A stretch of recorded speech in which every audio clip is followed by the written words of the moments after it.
हिंदू राष्ट्र का सपना संजोए बाबा बागेश्वर ने अपनी तैयारी शुरू कर दी है। हिंदू राष्ट्र बनाने की दिशा में उन्होंने एक कदम आगे बढ़ा दिया है। धीरेन्द्र कृष्ण शास्त्री ने हिंदू गांव बनाने की घोषणा कर दी है, जिसमें केवल हिंदू ही मकान ले सकते हैं। इस गांव में कितने घर बसाए जाएंगे और घर बनाने के लिए कितने पैसे देने होंगे, जमीन की कीमत क्या होगी, चलिए आपको बताते हैं। हिंदू गांव बसाने के लिए पंडित धीरेन्द्र कृष्ण शास्त्री ने मध्य प्रदेश के खजुराहो में हिंदू गांव बनाने का ऐलान कर दिया है, जिसमें करीब 1000 हिंदू परिवारों को बसाने की योजना है। भूमि पूजन कर दिया गया है। बागेश्वर धाम जन सेवा समिति हिंदुओं को जमीन देगी और वहां रहने वाले अपने घरों का खर्चा खुद उठाएंगे।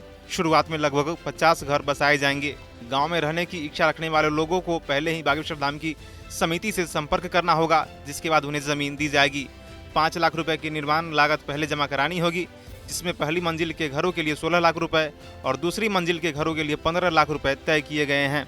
बताया जा रहा है कि लगभग 50 लोगों ने जमीन के लिए हस्ताक्षर कर दिए हैं। बताया यह भी जा रहा है कि 2 साल में हिंदू गांव बनकर तैयार हो जाएगा। इसके अलावा यहाँ घर बनाने वाले बेच नहीं सकते हैं, लेकिन एक समझौते के तहत घर को बागेश्वर धाम समिति को वापस कर सकते हैं। धीरेन्द्र शास्त्री के हिंदू गांव की बड़ी बातें।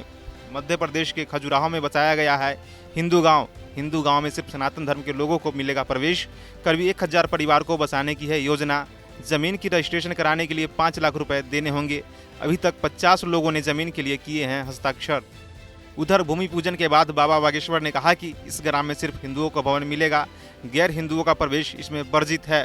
हाँ, कोई सनातन को मानता है, उसकी श्रद्धा है, निष्ठा है, वह बालाजी को मानता है तो वह स्वीकार है। सनातन के प्रति, राम के प्रति, इस देश के प्रति निष्ठा है तो उसका प्रवेश वर्जित होगा। इसके अलावा इस गांव में बसने की इच्छा रखने वाले एडवांस में बुकिंग करा सकते हैं। इसके लिए समिति से संपर्क करना होगा और बुकिंग के लिए 5 लाख रुपए एडवांस में देने होंगे। बाकी पैसे किस्तों में दे सकते हैं।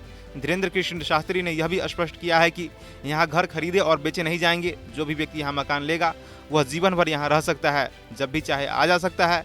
खाली समय में संस्था के भी काम आएगा। अब आप सोच रहे होंगे पंडित धीरेन्द्र कृष्ण शास्त्री ने एकाएक हिंदू गांव बसाने की योजना तैयार कर ली है, तो ऐसा नहीं है। वह बहुत पहले से ही हिंदू राष्ट्र की मांग कर रहे हैं। इसके लिए उन्होंने पदयात्रा भी शुरू की थी। इसके अलावा बिहार में अपनी कथा के दौरान धीरेन्द्र कृष्ण शास्त्री ने खुलकर हिंदू राष्ट्र की मांग की थी।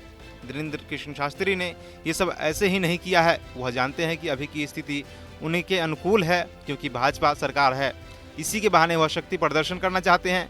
साथ ही वह अपने विरोधियों को चिता रहे हैं कि वह हिंदू राष्ट्र की मंशा से पीछे नहीं हटेंगे। इस खबर पर आपकी क्या राय है, हमें कमेंट सेक्शन में ज़रूर बताएं। वीडियो देखने के लिए धन्यवाद।